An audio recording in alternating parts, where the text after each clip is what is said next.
അസ്സലാമു അലൈക്കും വറഹമത്തുള്ള. സഹോദരങ്ങളെ, അഹ്ലുസുന്നത്തി വൽ ജമാഅത്തിന്റെ മൊത്തം കുത്തക അനർഹമായി അവകാശപ്പെടുന്ന കേരളത്തിലെ ഖുബൂരി പുരോഹിതന്മാരിൽ പലർക്കും ഈമാൻ കാര്യങ്ങളിലുള്ള വിശ്വാസം പോലും പിഴച്ചു പോയിട്ടുണ്ട് എന്ന് എൻ്റെ കഴിഞ്ഞ സംസാരത്തിൽ ഞാൻ സൂചിപ്പിച്ചിരുന്നു. ഈമാൻ കാര്യങ്ങളിൽ പ്രഥമവും പ്രധാനവുമായ വിശ്വാസമാണ് അള്ളാഹുവിലുള്ള വിശ്വാസം. എന്നാൽ ഈ ഖുബൂരി പുരോഹിതന്മാർ കാലാകാലങ്ങളിലായി അള്ളാഹുവിൻ്റെ മഹത്വത്തെക്കുറിച്ചും അള്ളാഹുവിൻ്റെ ഗാംഭീര്യത്തെക്കുറിച്ചും അള്ളാഹുവിലേക്ക് ജനങ്ങൾ അടുക്കേണ്ടതിൻ്റെ പ്രാധാന്യത്തെക്കുറിച്ചും ജനങ്ങളെ ഉത്ബോധിപ്പിക്കാറില്ല.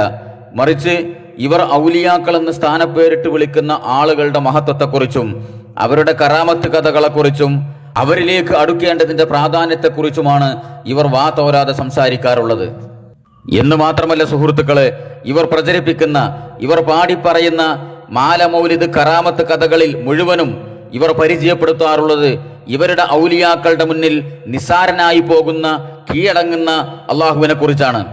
ഇത് ഏതെങ്കിലും സാധാരണക്കാരായ മുസ്ലിയാക്കന്മാരെ കുറിച്ചല്ല ഈ പറയുന്നത്. ഇത് ഇവരുടെ മാല മൗലിദ് കഥകളിൽ മുഴുവനും മുഴച്ചു നിൽക്കുന്ന കഥകളാണിത്. മാത്രവുമല്ല, എല്ലാ വിഭാഗം ഖുബൂരി സംഘടനകളിൽപ്പെട്ട അവരുടെ തലതൊട്ടപ്പന്മാരായ, അവരുടെ വലിയ ഹോജാക്കന്മാരായ, ഷെയ്ഖുനമാരായ ആളുകളുടെ പ്രസംഗങ്ങളിൽ പോലും ഈ കഥകൾ, ഇത്തരത്തിലുള്ള അള്ളാഹുവിനെ നിസ്സാരപ്പെടുത്തുന്ന കഥകൾ നാം കേൾക്കാറുണ്ട്. കേരളത്തിലെ EK വിഭാഗത്തിൽപ്പെട്ട കുപ്രസിദ്ധനായ പ്രാസംഗികൻ റഹ്മത്തുല്ലാ കാസിമി, ആ ചങ്ങായിന്റെ ഒരു പ്രസംഗത്തിന് നമുക്ക് തുടങ്ങാം. അയാൾ പ്രസംഗിക്കുന്നു, കേട്ടു നോക്ക്. ഈ വാളക്കുളത്ത് അബ്ദുൽ ബാരി പാപ്പാടെ പാപ്പ കോയാമുട്ടി മുലേരി എന്ന ഒരാളുണ്ടായിരുന്നു. മനസ്സിലായില്ല? വാളക്കുളം പുതുപ്പറമ്പില് ഒരാളുണ്ടായിരുന്നു. സമസ്ത പ്രസിഡന്റായ അബ്ദുൽ ബാരിയുടെ പാപ്പ കോയാമുട്ടി മുലേരി. കോയാമുട്ടി മുലേരിയോട് വേങ്ങര ഭാഗത്ത് ആളുകളൊക്കെ വന്ന് പറഞ്ഞു, ജുമാക്ക് വന്നിട്ട് പറഞ്ഞു, എന്ത് മഴയില്ല, മഴക്ക് ദ്വാരക്കണം എന്ന് പറഞ്ഞു. മോലിയർ ദ്വാരുന്നു, മഴ പെയ്തില്ല. ജുമായ കഴിഞ്ഞു, മഴ പെയ്തില്ല. അസറിന് വാങ്ങുകൊടുത്തു. കോയാമുട്ടി മുലേരി എന്ത് ചെയ്ത്, ഇരിക്കുന്ന ഹൗലിന്റെ അവിടെ പോയി അങ്ങനെ ഇരുന്നു. പഴയ കത്തുണ്ടായിരുന്നല്ലോ, അങ്ങനെ കുഴിയാക്കണ ഹൗല്, ഇതിലൊക്കെ കല്ലുണ്ടാവും, കല്ലിരുന്നാണ് ഇങ്ങനെ ഒതുണ്ടാക്കും. 4 ഭാഗത്തു നിന്നും ഓടിന്റെ പാത്തി വെക്കും. മഴ പെയ്താൽ നേരെ ഒഴുക്ക് വരും, അവൾക്ക് വെള്ളം വരും. അങ്ങനത്തെ അവള് തന്നെ പുതുപ്പറമ്പിലെ അവളിന്റെ മുന്നിൽ പോയി ഇങ്ങനെ ഇരുന്നു. ബാങ്ക് കൊടുത്തിട്ടുണ്ട്, ഇക്കാമത്ത് കൊടുക്കണമെങ്കിൽ മോലിയനെ ഒതുകൊടുത്ത് വരണം. മോലിയനെ ഒതു കൊടുത്തില്ല. മോലിയൻ അവിടെ അങ്ങനെ ഇരുന്നു. സുന്നത്തസ്കാരം കഴിഞ്ഞ ആളുകൾ അങ്ങനെ ഒച്ച ഉണ്ടാക്കുന്നുണ്ടല്ലോ ജമാഅത്തിന് വന്നവര്. മോലിയർക്കാക്കെന്ന് ഒതുകൊടുത്ത് വന്നാലല്ലേ ജമാഅത്ത് തുടങ്ങാൻ പറ്റുള്ളൂ. പലവട്ട ആളുകൾ മുരടനക്കിട്ട് മോലിയർക്കാക്ക ഒതുകൊടുത്തില്ല. അതിന് മൊല്ലാക്ക ഇറങ്ങി വന്നാണ് പറഞ്ഞു, ഇവിടെ നിന്ന് ഒതുകൊടുത്താൽ ജമാഅത്ത് തുടങ്ങാന്ന് ആളുകൾ പറയുന്നുണ്ട്. അപ്പൊ പറഞ്ഞു, ഉച്ചക്ക് ചോദിച്ചാൽ തന്നെ കോയാമുട്ടിക്ക് കിട്ടിയിട്ടില്ല, അതുകൊണ്ട് ഇനി കോയാമുട്ടി ചോദിക്കണില്ല. ഉച്ചക്ക് ചോദിച്ചത് തരട്ടെ, എന്നിട്ട് കോയാമുട്ടി അടുത്ത് ചോദിക്കുള്ളൂ. അപ്പോൾ മഴ ചെയ്ത് ആ പാർട്ടി കൂടി വെള്ളം വന്നു, അതിനെ ഒതുകൊടുത്തു, കോയാമുട്ടി നിസ്കരിച്ചു. ഇവിടുത്തെ ചരിത്രമാണ് ഇത്. 100 കണക്കിന് മഹാന്മാർ രേഖപ്പെട്ടിരുന്ന ചരിത്രം. നമുക്ക് പറഞ്ഞത് മനസ്സിലായോ? ചിന്തക്ക് കോയാമുട്ടി അസറ നിസ്കരിക്കണമെങ്കിൽ എന്താണ് കിട്ടണം? പറ. ജുമാക്ക് ചോദിച്ചത്, ജുമാക്ക് ചെയ്ത ദുആക്ക് ഉത്തരം കിട്ടാതെ കോയാമുട്ടി അസറ നിസ്കരിക്കൂല. അബ്ദുൽ ബാരി പാപ്പാന്റെ പാപ്പ കോയാമുട്ടി വലിയാര്. അബ്ദുൽ ബാരി മുസ്ലിയാർ സമസ്തന്റെ പഴയകാല പ്രസിഡന്റ്. അയാളുടെ ബാപ്പ കോയാമുട്ടി വലിയവരോട് മഴയില്ലേട്ട് വേങ്ങര ഭാഗത്തുള്ള ആൾക്കാരൊന്ന് പരാതി പറഞ്ഞു. പിന്നെ ഇവർക്ക് ആർക്കും കൗമിന് അള്ളഹാനോട് ചോദിക്കുന്ന പരിപാടിയില്ലല്ലോ. ഏതെങ്കിലും മോലിയാർ അവിടെ ഉണ്ടെങ്കിൽ മോലിയാരോട് പോയി പറയണം ആദ്യം. ഞാൻ കാലത്ത് വേങ്ങര കോയപ്പാപ്പ ജീവിച്ചിരുന്നോ, അയാൾ എവിടേക്കും പോയിരുന്നോന്ന് അറിഞ്ഞൂടാ. കാരണം വേങ്ങര കോയപ്പാപ്പയുള്ള മഴ ഇല്ലെങ്കിൽ തുണി പൊക്കി മൂത്രയിച്ചിക്കണം മഴ ഇരിക്കണ ആള്. ഏതായാലും കോയാമുട്ടിയിലോട് പോയി പറഞ്ഞു. കോയാമുട്ടിയിലൂടെ അള്ളഹാനോട് ചോദിച്ചു, മഴ പെയ്തില്ല. ഇതിന്റെ അസ്ര നിസ്കാരമായ സമയമായപ്പോ എല്ലാവരും നിസ്കരിക്കാൻ വിളിച്ചപ്പോ ഇയാൾ ഔദിൽ ഇങ്ങനെ കാലിട്ട് കണ്ട് ഇളക്കിക്കാണ്ടിരിക്കുകയാണ്. ഞാൻ വരൂല, എന്താ ഉച്ചക്ക് ചോദിച്ചാൽ എന്നെ കോയാമുട്ടിക്ക് കിട്ടിയില്ല, ഇനി അത് കിട്ടിയില്ല, ഞാൻ ബാക്കി ചോദിക്കണുള്ളൂ. നോക്കണം നിങ്ങൾ ധിക്കാരം. പിന്നെന്ത് ചെയ്തു? അള്ള കീഴടങ്ങണല്ലോ പല ഔലിയാക്കളെ മുമ്പിൽ. അങ്ങനെയുള്ള പല മാല മൗലിദിലുള്ള കഥകൾ മുഴുവനും ഔലിയാക്കളെ മുമ്പിൽ കീഴടങ്ങുക. അള്ള മഴ കൊടുത്തു, നിവൃത്തില്ലല്ലോ. കാരണം കോയാമുട്ടി എങ്ങാനും നിസ്കരിച്ചില്ലെങ്കിൽ എന്താ ഇപ്പൊ സംഭവം? പ്രപഞ്ചത്തിന്റെ നിലനിൽപ്പിന്റെ അവതാളത്തിലാവൂലേ? കോയാമുട്ടി നിസ്കരിച്ചിട്ട് വേണം അള്ളാഹു മഹത്തുള്ളവനാകാന്. നമുക്കുള്ളവരെ നിലവാരേ നിങ്ങളൊന്ന് ആലോചിച്ച് നോക്കാണ് ഈ സഹോദരങ്ങളെ. അള്ളഹാനോട് നിങ്ങൾ ചോദിച്ചു കഴിഞ്ഞാൽ അള്ള അതേമാതിരി അപ്പൊ തന്നെ ഓൺ ദി സ്പോട്ടിൽ സഡൻലി അള്ള ഇങ്ങോട്ട് മറുപടി തരും. നിങ്ങൾ വിചാരിച്ച് അത് തരണമെന്നാണോ? എന്താണ് നിങ്ങൾ അള്ളഹാനെ കുറിച്ചുള്ള വിശ്വാസം? നിങ്ങൾ സലഫി മദ്രസിൽ പഠിക്കണം, 1ാം ക്ലാസ് പഠിക്കണ കുട്ടിനോട് ചോദിച്ചു നോക്കി. കുട്ടി പറഞ്ഞൊരു നിങ്ങൾക്ക് അള്ളഹാനെ കുറിച്ചുള്ള വിശ്വാസം. അള്ളാഹുവിനോട് ഒരു കാര്യം ചോദിച്ചാൽ ഒരു പക്ഷേ ആ ചോദിക്കുന്ന കാര്യം അള്ളാഹു അതുപോലെ തന്നെ തരും. ഒരു പക്ഷെ അത് തരാതിരിക്കലായിരിക്കും ഖൈറ്. ആ ചോദ്യം മുഖേന അവന് സംഭവിക്കാനിരിക്കുന്ന എന്തെങ്കിലും ആപത്തുകൾ അള്ളാഹു തട്ടിമാറ്റാം. അതുമല്ലെങ്കിൽ അതിനുത്തരം പരലോകത്ത് തരും. ഇതാണ് അള്ളാഹിനോട് ചോദിച്ചാൽ ഉത്തരം കിട്ടുന്ന രീതി. അതുപോലും മനസ്സിലാക്കാൻ ബുദ്ധിയില്ലാത്ത ഒരാള് ആര്? ഇയാളെ മോനവിന് സമസ്തന്റെ പ്രസിഡന്റ്. പിന്നീട് ആ സമസ്തന്റെ നിലവാരങ്ങളെന്ന് ആലോചിച്ചാൽ മനസ്സിലാവും. അള്ളഹാനോട് ഞാൻ ഉച്ചക്ക് ചോദിച്ച കിട്ടിയില്ല, കിട്ടിയിട്ടേ ഞാൻ വൈകുന്നേരത്തുള്ളത് ഞാൻ ചോദിക്കുള്ളൂ. നിസ്കരിക്കണ കാര്യം പറയണ്ട, ദ്വാരക്കണ കാര്യമില്ല. അള്ളാഹു ഒരു മനുഷ്യന്റെ മേൽ നിർബന്ധമാക്കിയ ഇബാദത്ത്, ഒന്നാമത്തെ ഇബാദത്ത് നമസ്കാരം.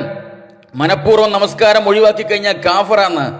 ആ നിസ്കാരത്തിന് വിളിച്ചപ്പോഴാ പറഞ്ഞത് ഞാൻ ജുമയ്ക്ക് ചോദിച്ച് കിട്ടിയില്ല, അത് കിട്ടിയാലേ ഞാൻ അസംസ്കരിക്കുള്ളൂ. ഈ അടുത്ത കാലത്തുണ്ടായിരുന്നല്ലോ കല്യാണ സദ്യയിൽ പപ്പടം കിട്ടിയിട്ട് കൂട്ടാടി ഉണ്ടായി എന്ന് പറഞ്ഞ മാതിരി. അങ്ങനെ ചില കല്യാണ സദ്യക്ക് ചില വഷളന്മാരായ കൗമ്, എനിക്ക് സദ്യക്ക് അച്ചാർ തന്നെ കിട്ടിയിട്ടില്ല, അത് കിട്ടാത്ത ഞാൻ അങ്ങനെ പായസം ചോദിക്കുക, ഞാൻ ചോദിക്കൂല, അങ്ങനെ മുസ്ലിം പിടിച്ചിട്ട് കച്ചറ ഉണ്ടാക്കി അടി ഉണ്ടാക്കുക. ആ ഒരു നിലവാരമുള്ളടോ നിങ്ങളെ മഹാന്മാര് എന്ന് പറയുന്ന പണ്ഡിതന്മാർക്ക്. മനസ്സിലായോ?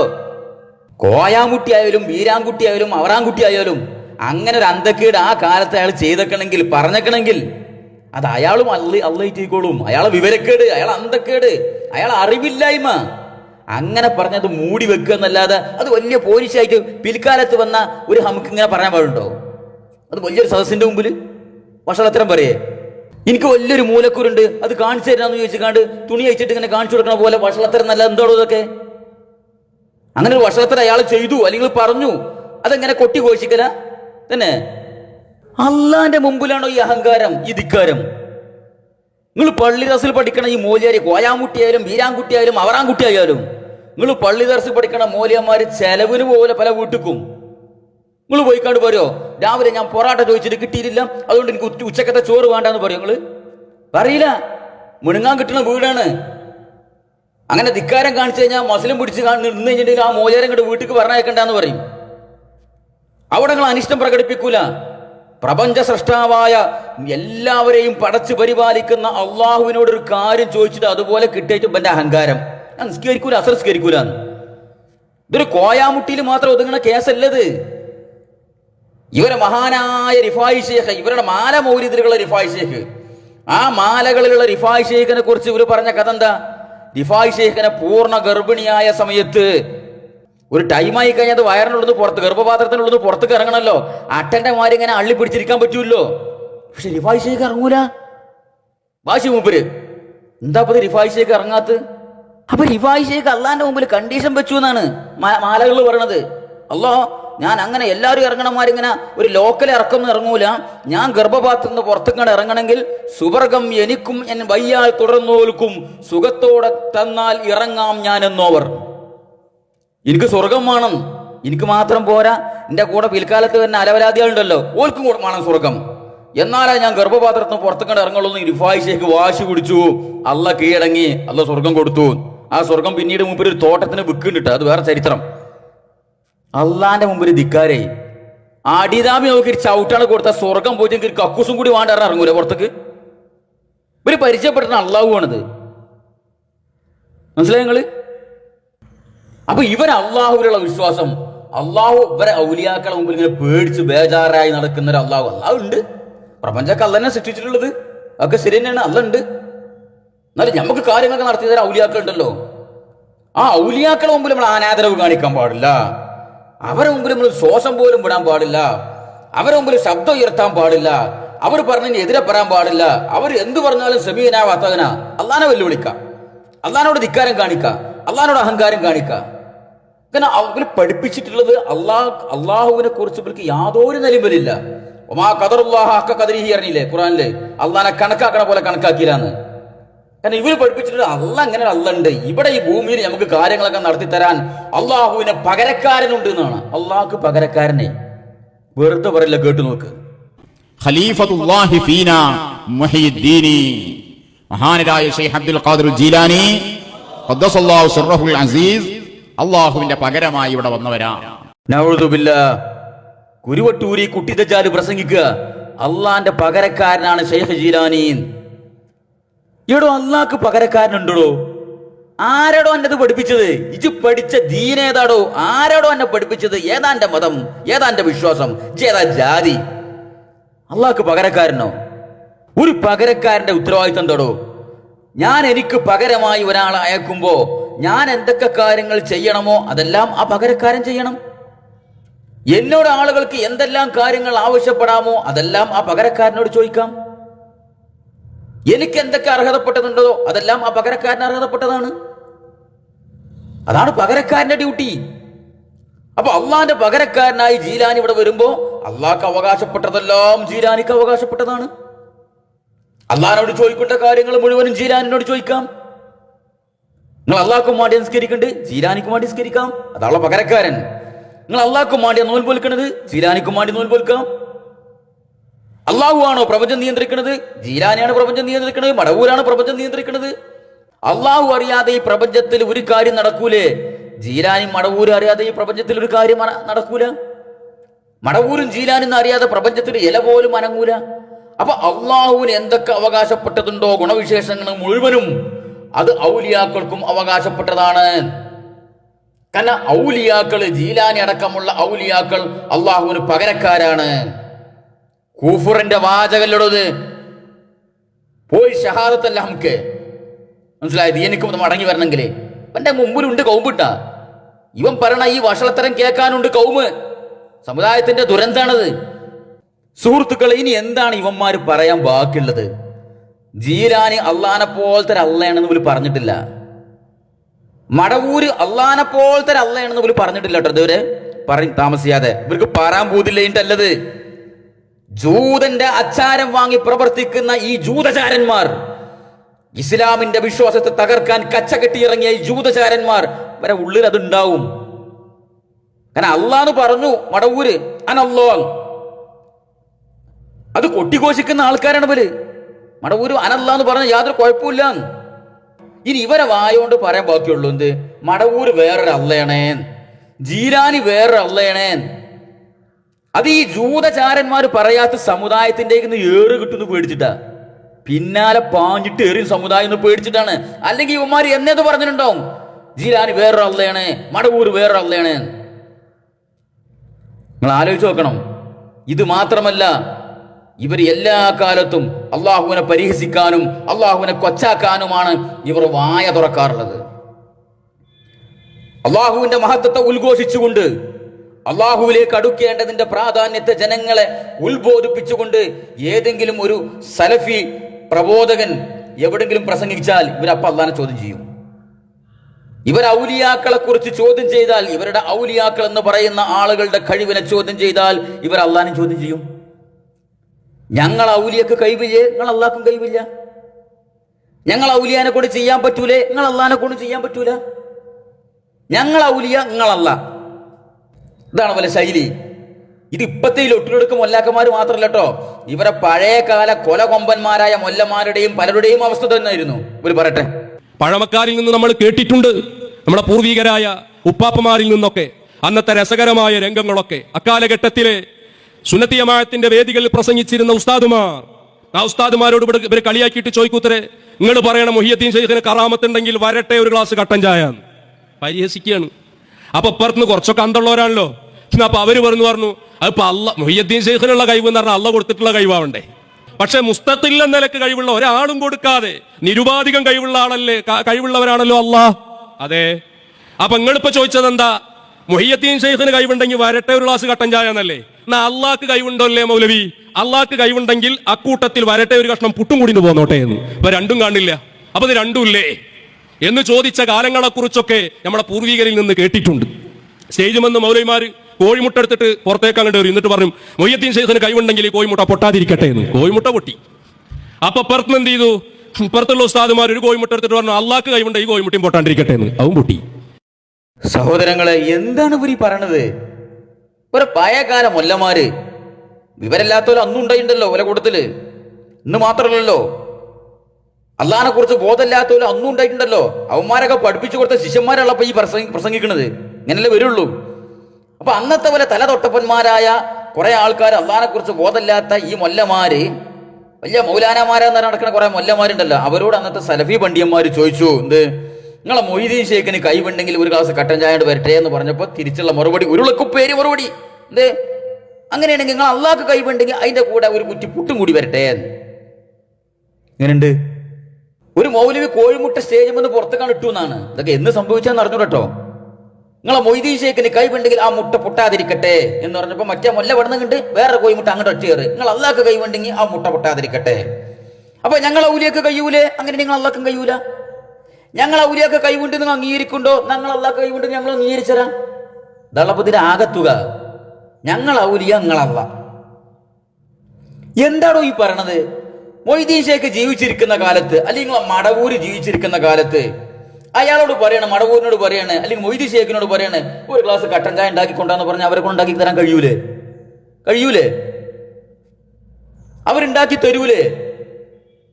അപ്പൊ ആ മൊയ്തീൻ ഷേഖിനും മടവൂരിനും കഴിവുണ്ടെങ്കിൽ കട്ടൻ ചായ എപ്പോഴും പറ്റും. ഇപ്പോൾ കഴിവുണ്ടാണല്ലോ. കാരണം മരിച്ചു കഴിഞ്ഞാൽ കഴിവ് കൂടുമല്ലോ. 100 ഇരട്ടി കഴിവ്, 1000 ഇരട്ടി കഴിവ് കൂടുമല്ലോ. ജീവിച്ചിരിക്കുന്ന കാലത്ത് മടവൂരുള്ള ആൾക്കാർക്ക് മാത്രമേ മടവൂരിന് കട്ടൻ ചായ ഉണ്ടാക്കി കൊടുക്കാൻ കഴിയുമായിരുന്നു എങ്കിൽ മരണശേഷം ലോകത്തിന്റെ 4 ഭാഗത്തുള്ള എല്ലാവർക്കും കട്ടൻ ചായ ഉണ്ടാക്കി കൊടുക്കാൻ മടവൂരിന് കഴിയും. അപ്പൊ മടവൂരിന് കഴിവുണ്ടെങ്കിൽ, ജീലാനിക്ക് കഴിവുണ്ടെങ്കിൽ അവർ ജീവിച്ചിരിക്കുന്ന കാലത്ത് കട്ടൻ ചായ ആവശ്യപ്പെട്ടാൽ ഉണ്ടാക്കി തരാൻ അവരെ കൊണ്ട് കഴിയുമായിരുന്നു. മരണശേഷം എന്തുകൊണ്ട് കഴിയുന്നില്ല എന്നുള്ള ചോദ്യം. അള്ളാഹു അങ്ങനല്ല. അള്ളാഹു എല്ലാ കാലത്തും അള്ളാഹിനോട് കട്ടൻ ചായ ചോദിച്ചാൽ കിട്ടൂല. അത് അള്ളാഹിനെ പരിഹസിക്കലാണ്. അള്ളാഹ് ഒരു ഗ്ലാസ് കട്ടൻ ചായ കൊണ്ടുവരണം അള്ളാഹിനെ പരിഹസിക്കലാണ്. അത് കുഫറിലേക്ക് എത്തും. അള്ളാഹ് ഒരു 100 രൂപ കടം കാട്ടിക്കുക, നിങ്ങളെ മൂലയോട് ചോദിക്കുക, നിങ്ങളെ അയലോക്കക്കാരനോട് ചോദിക്കുക, നിങ്ങളെ ബാപ്പാനോട് ചോദിക്കുക. അള്ളാഹിനോട് ചോദിക്കാൻ പറ്റൂല. സൃഷ്ടികളോട് ചോദിക്കണ പല കാര്യം അള്ളാഹിനോട് ചോദിക്കാൻ പറ്റൂല. നമ്മൾ വണ്ടി ഇങ്ങനെ പോകുമ്പോൾ വണ്ടി ബ്രേക്ക് ഡൗൺ ആയി റോട്ടിൽ കൂടി പോണ ഒരാളോട് പറയാ വണ്ടി തള്ളിക്കാന്ന് പറയാ. അള്ളാഹിനോട് പറയാൻ പറ്റില്ല വണ്ടി തള്ളിക്കൊണ്ടോന്ന്. നമ്മളെ പ്രതിസന്ധികളും പ്രശ്നങ്ങളും പരിഹരിക്കാനുള്ള മാർഗങ്ങൾ അള്ളാഹിനോട് ചോദിക്കാം. അതിന് അള്ളാഹ് വേറെ പല മാർഗങ്ങളും കണ്ടെത്തും. അല്ല അള്ളാഹ് അങ്ങോട്ട് ഇറങ്ങി നിങ്ങൾ കട്ടൻ ചായ ഉണ്ടാക്കി തരൂല. മനസ്സിലായോ? അള്ളാഹ് അങ്ങോട്ട് ഇറങ്ങി നിന്നിരുന്നെങ്കിൽ ഇങ്ങനെ വീശി തരൂല ഫാൻ ഇല്ലെങ്കിലേ. അള്ളാഹ് ആകാശത്ത് നിന്ന് ഇറങ്ങി വന്നിട്ട് നിങ്ങളെ വണ്ടി തള്ളി തരൂല. അള്ളാഹ് നിങ്ങൾക്ക് ഫുഡ് ഉണ്ടാക്കി തരൂല.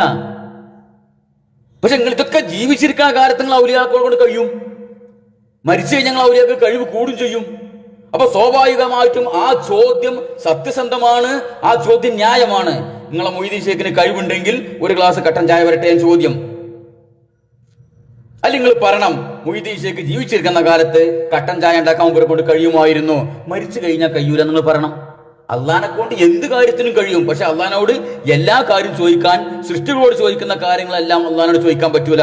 100 രൂപ കടം ചോദിക്കാൻ പറ്റൂല, കട്ടൻ ചായ ചോദിക്കാൻ പറ്റൂല, ചോറ് ചോദിക്കാൻ പറ്റൂല, അങ്ങനെ പല കാര്യങ്ങളും ചോദിക്കാൻ പറ്റൂല. അത് അള്ളാഹുവിനെ പരിഹസിക്കലാണ്. അതുപോലും ബോധമില്ലാത്ത ഹംകിങ്ങളാണ് സമുദായത്തിന്റെ നേതാക്കന്മാര്. മനസ്സിലായോ? ഇനി കട്ടൻ ചായന്റെ കാര്യം അങ്ങനെ. ഇനി മന്തി വേറെ ഒരു മന്തിക്കഥ കേട്ടോളൂ. നോക്കൂ നിങ്ങൾ, ഇവരുടെ സംസാരങ്ങൾ കേട്ടാൽ എന്ത് സൗകര്യമാണ് ഇവർക്ക്. അവർ പ്രത്യേകം ചോദിക്കും, അള്ളാഹിനോട് ചോദിക്കലാണോ ഉത്തമം, വലിയനോട് ചോദിക്കലാണോ ഉത്തമം? ഇതൊക്കെ മുജാഹിദിന്റെ വസ്വാസിന്റെ ഓരോ ചോദ്യങ്ങളാണ്. അപ്പൊ സാധാരണക്കാരെ ആൾക്കാർ ഇങ്ങനെ എന്താവുമല്ലോ, തിരിച്ചു ചോദിച്ചാൽ പോരെ. ഒരു ഗ്ലാസ് കട്ടൻ ചായ അള്ളാഹിനോട് ചോദിക്കലാണോ ഉത്തമം, സ്വന്തം ഭാര്യനോട് ചോദിക്കലാണോ ഉത്തമം? കട്ടൻ ചായയിൽ തൗഹീദ് ഉണ്ടാവില്ല. അത് മുജാഹിദ് അള്ളാഹിനോട് മാത്രം ചോദിക്കൂല, അത് ബീവിനോട് ചോദിക്കുള്ളൂ. കട്ടൻ ചായ തരാൻ അള്ളാഹ്ക്ക് കഴിയൂലേ? ഒരു പുത്തൻവാദിക്ക് എത്ര സൗകര്യമുണ്ട്. 500-1000 ആളുകളൊക്കെ വിളിച്ചുള്ള കല്യാണം. സുന്നികളാണ് നമ്മൾക്ക്, പിന്നെ നമ്മൾ വേറെ വഴിക്ക് സഞ്ചരിക്കും. മുജാഹിദിന്റെ ആൾക്കാണെങ്കിൽ ജമാഅത്ത് ഇവിടെ വന്ന് സലഫിന്റെ ഒക്കെ വീട്ടിൽ കല്യാണം ഉണ്ടായാൽ 1000 ആളുകൾ വന്നാൽ, എല്ലാവരും വന്നാൽ ഇയാൾ നടുമുറ്റത്തേക്ക് ഇറങ്ങുക, അല്ലാഹുമ്മ അൻസിൽ അലൈനാ മാഇദത്തൻ മിനൽ മന്തി, ഞങ്ങൾക്കൊരു മന്തി ഇങ്ങോട്ട് ഇറക്കി തന്നെ എന്ന് പറഞ്ഞാൽ അല്ലൊന്നുമില്ലേ? ഹയ്യുൽ ലാ യമൂത്ത്, അള്ളാഹ്ക്ക് മരണമല്ല, അല്ല എന്നുണ്ട്.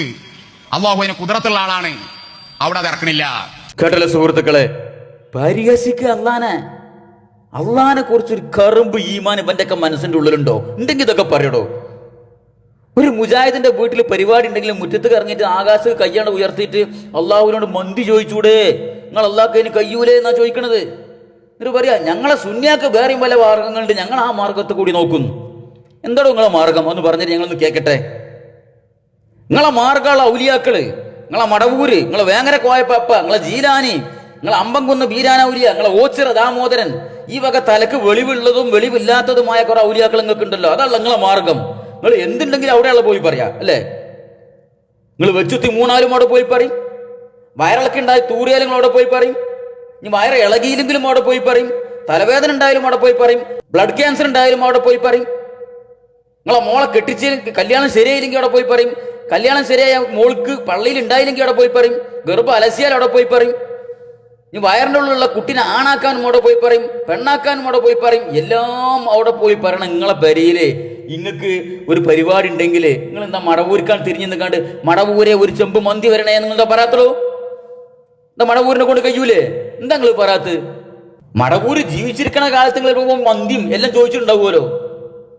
നേരത്തെ പറഞ്ഞ പോലെ ഇനി മന്തി പോട്ടെ, മടവൂരും പോട്ടെ, നിങ്ങളെ ഭാര്യനോട് ചോദിക്കുന്ന കാര്യമൊക്കെ നിങ്ങൾ ഔലിയാക്കളോട് ചോദിക്കലുണ്ട? നിങ്ങൾ ഔലിയാക്കൾ എന്ന് പറയുന്ന നിങ്ങളെ ഹോജാക്കന്മാരുണ്ടാവല്ലോ, നിങ്ങളെ സ്വന്തം കെട്ടികളോട് ചോദിക്കണ കാര്യം, കെട്ടികളോട് ഒരു ഗ്ലാസ് ചായ ചോദിക്കും, നിങ്ങൾ മടവൂരിനോട് ചോദിക്കലുണ്ടാ? ഈ മരിച്ചുപോയ മടവൂരിനോട്? ഞാൻ അതൊക്കെ പോട്ടെ, ഈ കുരുവട്ടൂരി ദജ്ജാലുകളുടെ ഈ വായാടികളായ 2-3 ഇവനൊക്കെ ചെല്ലും ചെലവും കൊടുത്ത് പോറ്റണ ഒരുത്തണ്ടല്ലോ, ഒരു ബടാ ദജ്ജാല് കുരുവട്ടൂര് ഹാഫിള്.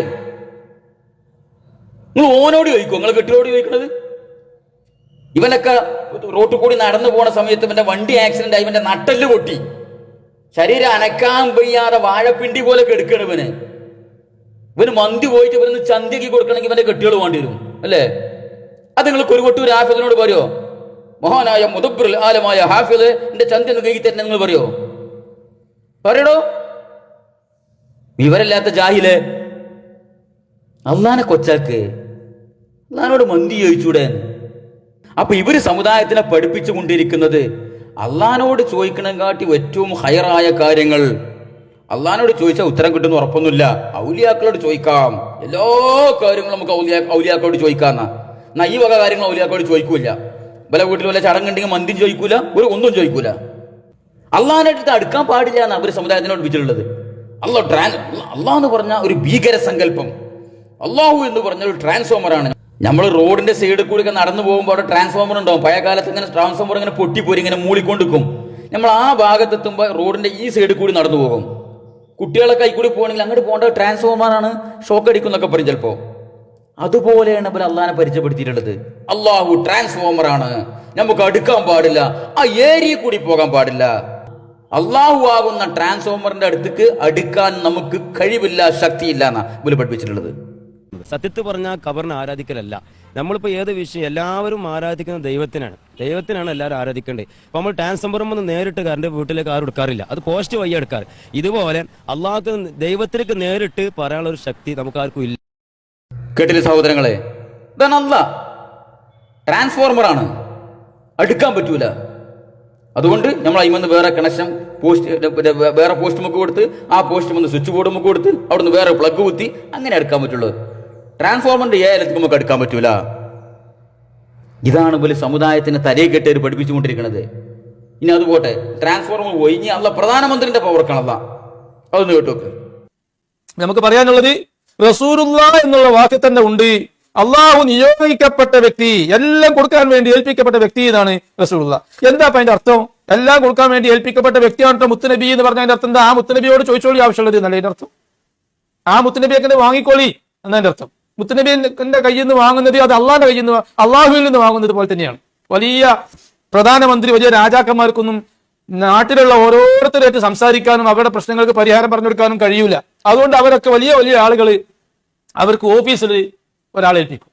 ഇദ്ദേഹത്തിന് കൊടുക്കേണ്ട കത്തുകളും അപേക്ഷകളൊക്കെ അവിടെ ആ ഓഫീസിൽ വാങ്ങി വേണ്ടത് ചെയ്യാൻ ആ ഓഫീസിൽ നിർത്തുന്ന വ്യക്തിക്ക് പറഞ്ഞു കൊടുത്തിട്ടുണ്ടെങ്കിൽ ഇങ്ങനെയൊക്കെ വന്ന് ഇങ്ങനെ ചെയ്യണം.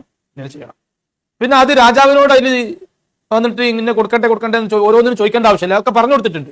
അപ്പൊ പിന്നെ ആ ഓഫീസിക്ക് അപേക്ഷ കൊടുക്കുന്നത് അത് ഈ പ്രധാനമന്ത്രിക്ക് അപേക്ഷ കൊടുക്കല. നമ്മളെ മുഖ്യമന്ത്രിക്ക് നേരെ ഒന്ന് കൊടുക്കാൻ സാധിച്ചോളന്നില്ല. എല്ലാവർക്കും കാര്യപ്പെട്ട ആളുകൾക്ക് മുഖ്യമന്ത്രി നേരെ കാണാൻ പറ്റും, ഓരോരുത്തരും മുഖ്യമന്ത്രി കാണാൻ പറ്റുമോ? അപ്പൊ മുഖ്യമന്ത്രിക്ക് വേറെ പണിയൊന്നും നടക്കൂല. അതുകൊണ്ട് അത് നമ്മളെ കുറിച്ച് പറഞ്ഞതാണ്. അപ്പൊ എന്നതുപോലെയാണ് അള്ളാഹു തആല മുത്തുനബിനല്ലേ ഏൽപ്പിച്ചു എല്ലാവർക്കും വേണ്ടതൊക്കെ കൊടുക്കുക. അതാ റസൂലുള്ളാഹി എന്നാണ് ഇതിന്റെ അർത്ഥം. അതുകൊണ്ട് മുത്തുനബിയിലൂടെ നാം എന്ത് ആവശ്യപ്പെട്ടാലും അത് കിട്ടും. അതുകൊണ്ട് കാഫിറായി പോകുന്നില്ല, മുശ്രിക്കായി പോകുന്നില്ല. നമുക്ക് എന്നെ പേര് മുശ്രിക്കായി പോകുന്നില്ല, മുശ്രിക്കായി പോകുന്നില്ല. സുഹൃത്തുക്കളെ, ഇതൊക്കെ കേട്ടിട്ട് നിസ്സാരമായിട്ട് നമ്മൾ ചിരിച്ചു തള്ളേണ്ട, അവഗണിച്ച് തള്ളേണ്ട വിഷയമല്ല ഇവനീ പറഞ്ഞുകൊണ്ടിരിക്കുന്നത്. ഒരു മനുഷ്യന് അള്ളാഹുവിലേക്ക് അടുക്കാൻ എന്തെങ്കിലും സാമീപ്യം തേടാൻ എന്തെങ്കിലും മാർഗമുണ്ടോ എന്ന് ചിന്തിച്ചു കൊണ്ടിരിക്കുന്ന മനുഷ്യന് അള്ളാഹുവിൽ നിന്നും ആട്ടി അകറ്റുന്ന ദജ്ജാലുകൾ, ജൂതചാരന്മാരാണ് അവരൊക്കെ. അപ്പൊ റസൂല് എന്ന് പറഞ്ഞാൽ തന്നെ അതിന്റെ അർത്ഥം എന്താണ്? ജനങ്ങൾക്ക് ഇഷ്ടമുള്ളതെല്ലാം കൊടുക്കാൻ വേണ്ടി അള്ളാഹ് ഏൽപ്പിച്ച ആള്, അതാണ് റസൂൽ. അത്ര ആരോടത് പറഞ്ഞത്? റസൂൽ എന്ന് പറഞ്ഞാൽ അള്ളാഹിനോട് ചോദിക്കുന്ന കാര്യങ്ങൾ മുഴുവനും ചോദിക്കാൻ വേണ്ടി, അള്ളാഹു നടപ്പിലാക്കുന്ന കാര്യങ്ങൾ മുഴുവനും നടപ്പിലാക്കാൻ വേണ്ടി അള്ളാഹ് നിയോഗിച്ച അള്ളാഹിന്റെ പകരക്കാരനാണ് എന്ന് ആര് പറഞ്ഞു എന്നോട്? ഏത് ആരിമില്ലല്ലാം എന്ന് പറഞ്ഞത്? ഏത് ദജ്ജാലത് പറഞ്ഞത്? അപ്പൊ റസൂലിനോട് ചോദിക്കാം, അള്ളാഹ് നോട്ടെ. എന്നിട്ട് ഇവന്റെ താരതമ്യം, ഇവന്റെ ഉദാഹരണം എന്ത്? പ്രധാനമന്ത്രി എന്ന് പറഞ്ഞു കഴിഞ്ഞാൽ അങ്ങനെ എല്ലാവരുടെ പ്രശ്നങ്ങളും, ആരെ പ്രധാനമന്ത്രി? അല്ല കേട്ടോ, അള്ളാന്റെ സ്ഥാനത്താണ് പ്രധാനമന്ത്രി. അങ്ങനെ എല്ലാവരുടെ പ്രശ്നങ്ങളും കേൾക്കാനും പരിഹരിക്കാനും കഴിയുന്ന ആളാണോ പ്രധാനമന്ത്രി? അങ്ങനെ ലോകത്തുള്ള ഇന്ത്യയിലെ പ്രധാനമന്ത്രി, ഇന്ത്യയിലെ 140 കോടി ജനങ്ങളെ പ്രശ്നങ്ങൾ മുഴുവനും നേരിട്ട് കേൾക്കാനും പരിഹരിക്കാനും കഴിയുമല്ലോ. അപ്പൊ അതിനെന്ത് ചെയ്യും? പ്രധാനമന്ത്രി ഓരോ സംസ്ഥാനങ്ങളിലും മുഖ്യമന്ത്രിമാരുണ്ട്. പ്രധാനമന്ത്രിന്റെ ഓഫീസിൽ തന്നെ പല കാറ്റഗറിയിൽപ്പെട്ട സ്റ്റാഫുമാരുണ്ട്. പ്രധാനമന്ത്രിക്ക് നേരിട്ട് ഈ പ്രശ്നങ്ങളെല്ലാം കേൾക്കാനും പരിഹരിക്കാനും കഴിയാത്തത് കൊണ്ടാണ് പ്രധാനമന്ത്രി ഇത്തരം സംവിധാനങ്ങൾ വെച്ചിട്ടുള്ളത്. അതുപോലെയാണ് അള്ളാഹ്. അപ്പൊ എന്താണോ പറയണത്? അള്ളാഹ്ക്ക് ഈ ലോകത്തുള്ള ജനങ്ങളെ പ്രശ്നങ്ങൾ മുഴുവനും കേൾക്കാൻ കഴിയൂലെന്നോ? പ്രധാനമന്ത്രിന്റെ പോലെ അത് പരിഹരിക്കാൻ അള്ളാഹിനെ കൊണ്ട് കഴിയൂല പ്രധാനമന്ത്രിന്റെ പോലെ. അതുകൊണ്ടാണ് അള്ളാഹ് അമ്പിയാക്കളെയും ഔലിയാക്കളൊക്കെ ഏൽപ്പിച്ചിട്ടുള്ളത്. എല്ലാവരുടെ പ്രശ്നം, ലോകത്തുള്ള 700 കോടി ജനങ്ങളെ പ്രശ്നങ്ങളൊന്നും പരിഹരിക്കാനും കേൾക്കാനൊന്നും എന്നെ കൊണ്ട് കഴിയൂല. അതുകൊണ്ടാണ് ഞാൻ അമ്പിയാക്കളെ വെച്ചിട്ടുള്ളത്, ഔലിയാക്കളെ വെച്ചിട്ടുള്ളത്. അതുകൊണ്ട് ചോദിക്കാനുള്ളവരൊക്കെ ഓരോട് ചോദിച്ചോളി, ഇന്ന എല്ലാ കാര്യത്തിനും ബുദ്ധിമുട്ടിക്കരുത് എന്നാണോ അള്ളാഹ് പറഞ്ഞത്? തന്നെ ജാഹിലെ പരിശുദ്ധ ഖുർആനിൽ അള്ളാഹ് എന്തോ പറഞ്ഞത്? വൈദാ സഅലക ഇബാദി അന്നി ഫഇന്നി ഖരീബ്. നബിയെ, എന്റെ അടിമകൾ എന്നെ കുറിച്ച് ചോദിച്ചു കഴിഞ്ഞാൽ ഞാൻ കണ്ടനാടിയേക്കാളും അടുത്തവനാണ്. അതുകൊണ്ട് ചോദിക്കണോൻ എന്നോട് ചോദിക്കട്ടെ, എന്നോട്, ഇവനോട് ചോദിക്കട്ടെ. ഇന്ത്യയുടെ പ്രധാനമന്ത്രി നാളെ ഒരു സ്റ്റേറ്റ്മെന്റ് ഇറക്കുകയാണ്, ഞാൻ ഏത് സമയത്തും ഫുൾ ടൈം 24 മണിക്കൂറും ഓരോ സെക്കൻഡും നിങ്ങൾക്ക് എന്നെ സമീപിക്കാം, നിങ്ങൾക്ക് എന്നോട് ചോദിക്കാം, നിങ്ങൾ ചോദിച്ച കാര്യങ്ങൾ ഞാൻ പരിഹരിച്ചു തരുന്ന് ഇന്ത്യയുടെ പ്രധാനമന്ത്രി നാളെ ഒരു സ്റ്റേറ്റ്മെന്റ് ഇറക്കി കഴിഞ്ഞാൽ പിന്നെ ഇവിടെ MLA ബുദ്ധിമുട്ടിക്കാൻ പോവോ? നമ്മള് മന്ത്രിനെ ബുദ്ധിമുട്ടിക്കാൻ പോവോ? മുഖ്യമന്ത്രിനെ ബുദ്ധിമുട്ടിക്കാൻ പോവോ? പ്രധാനമന്ത്രിക്ക് നേരിട്ടൊരു കോണ്ടാക്ട് ഉണ്ടെങ്കിൽ അതിന്റെ ഇടയിൽ വേറൊരാളെ തിരുകുവോ? പുരോഹിത, എന്താണ് പറയണത്? പറയാ മുഖ്യമന്ത്രി, അതുപോലെ തന്നെ മുഖ്യമന്ത്രിക്ക് എല്ലാവരുടെ പ്രശ്നങ്ങളും പരിഹരിക്കാനും കേൾക്കാനൊന്നും കഴിയൂലാന്ന്. അതുപോലെയാണോ അള്ളാഹ്? എന്തിനാണ് ഈ ഉദാഹരണം പറഞ്ഞത്? എന്തിനാണ് പ്രധാനമന്ത്രിയുടെയും മുഖ്യമന്ത്രിയുടെയും ഉദാഹരണം പറഞ്ഞത്? എന്തിനാണ്? ഈ സംസ്ഥാനത്തുള്ള അല്ലെങ്കിൽ ഈ രാജ്യത്തുള്ള എല്ലാ ജനങ്ങളുടെ പ്രശ്നങ്ങളും കേൾക്കാനും പരിഹരിക്കാനും പ്രധാനമന്ത്രിക്ക് കഴിയാത്തതുപോലെ ഈ പ്രപഞ്ചത്തിലുള്ള എല്ലാ സൃഷ്ടികളുടെയും പ്രശ്നങ്ങൾ കേൾക്കാൻ അള്ളാഹുവിന് കഴിയൂല, അള്ളാഹുവിന് അത് പരിഹരിക്കാൻ കഴിയില്ല എന്നാണോ നീ പറയാതെ പറഞ്ഞത്? സുഹൃത്തുക്കളെ, ഇവരെ നിങ്ങൾ സൂക്ഷിക്കണം. ഈ തലയെ കെട്ടിയ ഈ പുരോഹിതന്മാരെ, ഈ കുബൂരി മൊല്ലമാരെ നിങ്ങൾ സൂക്ഷിക്കണം. ഇവര് അള്ളാഹുവിൽ നിന്നും ജനങ്ങളെ അകറ്റാൻ അഹോരാത്രം പണിയെടുത്തുകൊണ്ടിരിക്കുന്ന ആളുകളാണ്. ജൂതന്റെ അച്ചാരം വാങ്ങി ഈ സമുദായത്തിന്റെ ആകെയുള്ള കൈ മുതല് അള്ളാഹുവിലുള്ള വിശ്വാസമാണ്. മനസ്സിലായോ?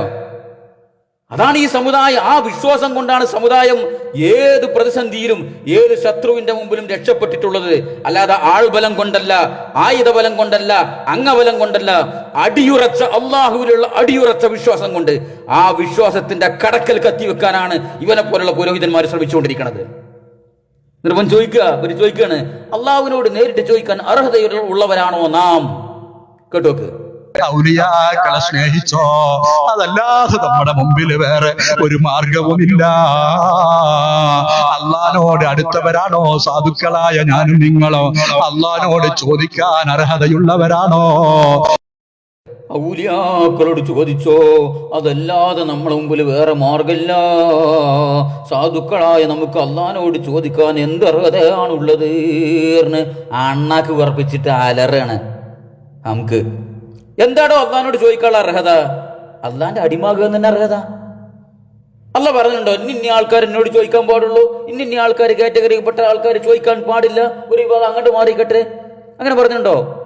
വൈദാ സഅലക ഇബാദി, എന്റെ അടിമകൾ എന്നെ കുറിച്ച് ചോദിച്ചാൽ അന്നി ഫഇന്നി ഖരീബ്, ഞാൻ ഏറ്റവും സമീപസ്ഥനാണ് എന്ന് പറയുക നബിയേ. ഒരു അർഹത ഉള്ളോല് അർഹതയില്ലാത്തോല് അള്ളാഹുവിന്റെ അടിമയാകുക എന്നതാണ് അർഹത. ഞങ്ങൾ അള്ളാന്റെ അടിമകളാണ്. നിങ്ങൾ ചിലപ്പോൾ മടവൂരിന്റെ അടിമകളായിരിക്കും, നിങ്ങൾക്ക് അള്ളാഹിനോട് ചോദിക്കാൻ ചിലപ്പോൾ അർഹത ഉണ്ടാവില്ല. നിങ്ങൾ ചിലപ്പോൾ ശൈഖ് ജീലാന്റെ അടിമകളായിരിക്കും. അള്ളാഹുവിന്റെ അടിമയാകുക എന്നതാണ് അള്ളാഹിനോട് ചോദിക്കാനുള്ള ഏറ്റവും വലിയ അർഹത. പഠിച്ചു വച്ചോ. ഇതൊന്നും പഠിച്ച ദീനല്ലടോ ദീന്. ഇതൊക്കെ 1-ാം ക്ലാസ് കൊണ്ടുപോയി ചേർക്കണം. എന്നൊക്കെ എന്താണ് അള്ളാഹുവിലുള്ള വിശ്വാസം? 1-ാം ക്ലാസ് നിന്ന് പഠിപ്പിക്കണം. ചൂരല് കയ്യിൽ പിടിച്ചിട്ട് ഇടക്കിടക്ക് ചന്തിക്ക് ഓരോ പെടക്കല് പിടച്ചിട്ട് എന്നെ പഠിപ്പിക്കണം അള്ളാഹുവിലുള്ള വിശ്വാസം എന്താന്നുള്ളത്. മനസ്സിലായോ? ഇനി അത് പോട്ടെ, വേറൊരുത്തം അങ്ങനെ ഞങ്ങളെങ്ങാനും അള്ളാഹിനോട് ചോദിച്ചിട്ട് ഉത്തരം കിട്ടുമോന്നൊരു വെല്ലുവിളി അതൊന്ന് കേട്ടോക്കി. അപ്പോ നീ തന്നെ അള്ളാഹുവിന്റെ ഇഷ്ടദാസനായി മുഖർറബായി പോയിട്ടുണ്ടെങ്കിൽ നിന്റെ അമല്, നീ ചെയ്ത അമല് അത് അള്ളാഹുവിലേക്കുള്ള ഒരു വസീലയായി, മുഖർറബായി ഒരു വസീലയായി, മാധ്യമമായി നിലകൊള്ളും. അപ്പോൾ നിനക്ക് അള്ളാഹ് എന്താ ചോദിച്ചാൽ തരും. ആ ഒരു അവസ്ഥയ്ക്ക് നീ എത്തിയിട്ടില്ലെങ്കിൽ പെട്ടെന്ന് കിട്ടണോ, ചോദിച്ചാൽ കൂലി ഉണ്ടാവും. പക്ഷെ വിഷയങ്ങളൊക്കെ പെട്ടെന്ന് നടക്കണോ, എന്നാൽ ആ ഒരു അവസ്ഥയിലേക്ക് നീ ചോദിച്ചാൽ ഉത്തരം കിട്ടുന്ന അവസ്ഥയ്ക്ക് മുജാബുദ് ദഅവ എന്ന് പറഞ്ഞത് അത് സ്വാലിഹ മനുഷ്യന്റെ സ്വഭാവം. അങ്ങോട്ട് നീ എത്തിയിട്ടുണ്ടോ ഇല്ല നീയാണ് തീരുമാനിക്കേണ്ടത്. എത്തിയിട്ടുണ്ടെങ്കിൽ നീ അള്ളാഹുവോട് ചോദിച്ചോ. റസൂലുള്ളാഹിന്റെ സേവല്ലാതെ എനിക്ക് തരണം എന്ന് പറഞ്ഞത് കിട്ടൂല കേട്ടോ. അങ്ങനെ പല ധൈര്യം ഉണ്ടെങ്കിൽ ഇതൊന്ന് പറഞ്ഞിട്ടൊന്ന് വാങ്ങി കൊണ്ടുപോകാം. എനിക്ക് ഉത്തരം കിട്ടുന്ന ആളാണെങ്കിൽ മുഹമ്മദ് നബിയുടെ സേവല്ലാതെ പഠിച്ചോനെ എനിക്ക് തരണമെന്ന് പറയും. കിട്ടിയ അഞ്ഞോട് പറയും. അത് കിട്ടൂല, അതൊരിക്കലും കിട്ടൂല. മുഹമ്മദ് നബിയിലൂടെ തരുള്ളൂ. അപ്പൊ നീ തന്നെ അള്ളാഹുവിന്റെ ഇഷ്ടദാസൻ എന്ന് പറഞ്ഞാൽ ഇവർ കൊടുക്കുന്ന മഅന, അതിന് ഇവർ കൊടുക്കുന്ന വ്യാഖ്യാനം അള്ളാഹുവിന്റെ വലിയുകൾ എന്നാണ്. മുഖറബായ വലിയുകൾ, അള്ളാഹുലേക്കും ഏറ്റവും അടുത്ത വലിയുകൾ. ആ ഒരു കാറ്റഗറിയിൽ എത്തിയാലേ അള്ളാഹിനോട് ചോദിച്ചാൽ കിട്ടുള്ളൂ, അല്ലാതെ കിട്ടൂല. അങ്ങനെ എല്ലാരും ചോദിച്ചാലൊന്നും കിട്ടൂല. അപ്പം പറയാം, അള്ളാഹ് പറയണേ എന്റെ അടിമയാണോ എന്നോട് ചോദിക്കണം, ഞാൻ ഉത്തരം തരാം. അള്ളാഹുവിനോട് ചോദിക്കാത്തവനെ കുറിച്ച് അള്ളാഹ് പറഞ്ഞത് ധിക്കാരി, അഹങ്കാരി എന്നാ. ചോദിക്കണവനെ കുറിച്ചല്ല, ചോദിക്കാത്തവനെ കുറിച്ച് അവൻ കിബറനാണെന്ന് അള്ളാഹ് പറഞ്ഞത്. ഇവൻ പറയണത് അള്ളാഹിനോട് അങ്ങനെ നേരിട്ട് ചോദിക്കാൻ പാടില്ല, മുഖറബായ ഔലിയാക്കൾക്ക് അള്ളാഹിനോട് ചോദിക്കാൻ പാടുള്ളൂ. എന്നിട്ട് ഇവൻ പറയാ വെല്ലുവിളി എന്ത്? അങ്ങനെ നബിന്റെ മുഹമ്മദ് നബിന്റെ സേവ ഇല്ലാതെ എന്താണ് ആ സേവ നമുക്ക് മനസ്സിലായിട്ടില്ല കേട്ടോ. സേവ പറഞ്ഞ മലയാള ഭാഷയിൽ പല അർത്ഥമുണ്ട്, ആരാധന എന്നൊക്കെ അർത്ഥമുണ്ട്. അപ്പൊ അങ്ങനെ സേവ ഇല്ലാതെ അള്ളഹാനോട് നേരിട്ടെങ്ങാനും ചോദിച്ചിട്ട് ഉത്തരം കിട്ടിയ എന്നോടൊന്ന് പറയാന്ന്. ഇപ്പൊ ഒരു അയഞ്ഞ ചിരി ഇളയ പോളക്ക് വെട്ടുണ്ടമാര് ചിരി ചിരിച്ചിട്ട് പറയാ, അങ്ങനെ ആരെങ്കിലൊക്കെ ചോദിച്ചിട്ട് ഉത്തരം കിട്ടിയ എന്നോട് പറയാൻ. ഈ ആരോടോ എന്നോട് പറയാൻ? ആരാജ്? അള്ളാഹുവിന്റെ കോടിക്കണക്കിന് ജീവജാലങ്ങളിൽപ്പെട്ട കോടിക്കണക്കിന് നൂറുകണക്കിന് കോടി മനുഷ്യരിൽപ്പെട്ട ഒരു മനുഷ്യ കീടം എന്നല്ലാതെ ആരാണ്? ആരാണ് എന്നോട് പറയാന്? ഞങ്ങളെ റബ്ബിനോട് ചോദിക്കും ഓരോ കാര്യവും. ഞങ്ങൾക്ക് ഞങ്ങളുടെ റബ്ബിൽ വിശ്വാസമുണ്ട്. റബ്ബിനോട് ചോദിക്കാൻ ഞങ്ങളുടെ റബ്ബ് ഞങ്ങളെ പഠിപ്പിച്ചതാണ്. എന്തുണ്ട് എന്നോട് ചോദിച്ചോളീൻ. ഞങ്ങൾ മനമൊരുവിക്ക് ചോദിക്കും. ഞങ്ങളെ സൃഷ്ടിച്ച് പരിപാലിച്ച അള്ളാഹുവിനോട് ഞങ്ങൾ ചോദിക്കും. ചോദിച്ചാൽ ഒരുപക്ഷെ ചോദിക്കുന്ന കാര്യം അള്ളാഹു തരും. അതായിരിക്കും ഖൈറ്. അല്ലെങ്കിൽ ആ ചോദ്യം മുഖേന ഞങ്ങൾക്ക് സംഭവിക്കാനിരിക്കുന്ന ആപത്തുകൾ അള്ളാഹു തട്ടിമാറ്റും. അതുമല്ലെങ്കിൽ നാളെ റബ്ബിന്റെ മുമ്പിൽ എത്തുമ്പോ പരലോകത്ത് അതിന്റെ ഉത്തരം ഞങ്ങൾക്ക് കിട്ടും. ഞങ്ങൾ നിരാശരാകൂല. ഞങ്ങൾ അള്ളാഹിനെ കുറിച്ച് പഠിച്ചിട്ടുള്ളതാണ്. അള്ളാഹിനോട് ചോദിച്ചാൽ ഉത്തരം കിട്ടുന്ന ഞങ്ങൾ പഠിച്ചിട്ടുള്ളത്. ഞങ്ങളുടെ അള്ളാഹു കാരുണ്യവാനാണ്. ഞങ്ങളുടെ അള്ളാഹു ഉത്തരം നൽകുന്നവനാണ്. ഞങ്ങളുടെ അള്ളാഹു ഞങ്ങളുടെ സമീപസ്ഥനാണ്. ഞങ്ങൾക്ക് അള്ളാഹു ഉത്തരം തരും. അത് ഏത് രീതിയിൽ ഉത്തരം തരും. അല്ലാതെ ഒരു കാര്യം ഇപ്പൊ തന്നെ ചോദിച്ചിട്ട് അത് അതുപോലെ കിട്ടിയില്ലെങ്കിൽ, സുബീക്ക് ചോദിച്ചിട്ട് കിട്ടിയില്ലെങ്കിൽ ലൗഹർ ഞാൻ നിസ്കരിക്കൂല, ലൗഹർക്ക് ചോദിച്ചിട്ട് കിട്ടിയില്ലെങ്കിൽ അസർ ഞാൻ നിസ്കരിക്കൂല എന്ന് പറയുന്ന നിങ്ങളുടെ തല തിരിഞ്ഞ മൊല്ലമാരല്ല ഞങ്ങൾ. മനസ്സിലായോ? പിന്നോട് പറയും ആരാജ്? ആരാണ്? അഹങ്കാരി, ധിക്കാരി. അള്ളാഹിനെ കുറിച്ച് കൊച്ചാക്കി സംസാരിക്കേ. ഇനി അങ്ങനെ അവൻ പറയാ, നിങ്ങൾക്ക് ഏറ്റവും എളുപ്പം അള്ളാഹിനോട് ചോദിക്കലല്ല നബിയോട് ചോദിക്കലാണെന്നാണ് ഇവർ പഠിപ്പിച്ചുകൊണ്ടിരിക്കുന്നത്. സുഹൃത്തുക്കളെ, അപ്പൊ അള്ളാഹുവിലേക്ക് അടുക്കാനുള്ള എല്ലാ മാർഗങ്ങളും ഇവർ അടച്ചു. ഒരു അടിമ അള്ളാഹുവിലേക്ക് അടുക്കണമെങ്കിൽ അതിന് മുമ്പിൽ വിലങ്ങുതടിയായി ഈ പുരോഹിതന്മാർ, ഈ ജൂതചാരന്മാരായ പുരോഹിതന്മാര് വിലങ്ങുതടിയായിട്ട് വരും.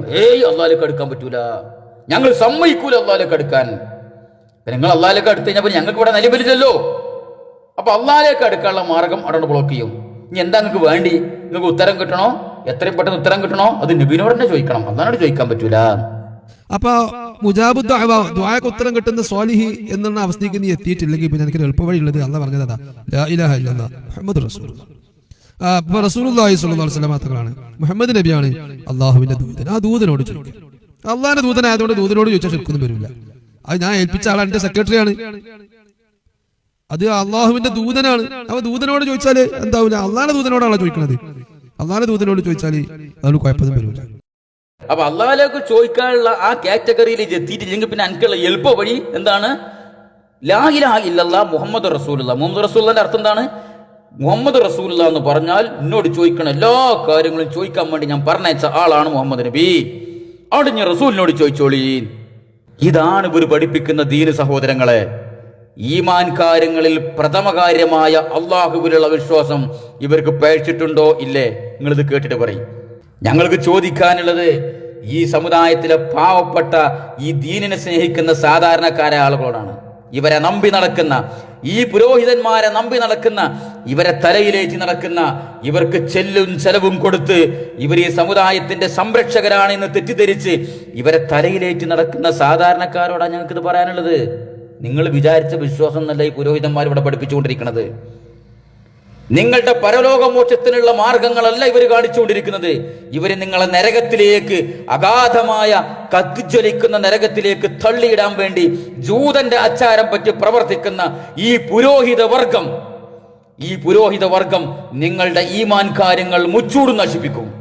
ഇതിപ്പോ അള്ളാഹുവിലുള്ള വിശ്വാസം നമ്മൾ ഈ പറഞ്ഞത്. ഇനി വരാൻ പോകുന്നുണ്ട് മലക്കുകളുള്ള വിശ്വാസം, കിതാബുകളുള്ള വിശ്വാസം, റസൂലുകളുള്ള വിശ്വാസം, അന്ത്യനാളിലുള്ള വിശ്വാസം, നന്മയും തിന്മയും എല്ലാം അള്ളാഹുവിൽ നിന്നാണ് എന്നുള്ള വിശ്വാസം. എല്ലാറ്റിലും ഈ പുരോഹിതന്മാർക്ക് പേച്ചിട്ടുണ്ട്. അത് ഓരോന്നായി ഞങ്ങൾ പഠിപ്പിച്ചു തരും, ഞങ്ങൾ പറഞ്ഞു തരും, ഞങ്ങൾ പോസ്റ്റ്മോർട്ടം ചെയ്യും. ഇവരങ്ങനെ വിടാൻ ഞങ്ങൾ കണ്ടിട്ടില്ല. ഈ പുരോഹിതന്മാരുടെ നീരാളി കൈകളിൽ നിന്നും പാവപ്പെട്ട ഉമ്മത്തിനെ രക്ഷിക്കാൻ പറ്റുമെന്ന് അള്ളാന്റെ തൗഫീഖ് കൊണ്ട് ഞങ്ങൾ നോക്കട്ടെ ഇൻഷാ അല്ലാഹ്. അസ്സലാമു അലൈക്കും വറഹ്മത്തുള്ളാഹി.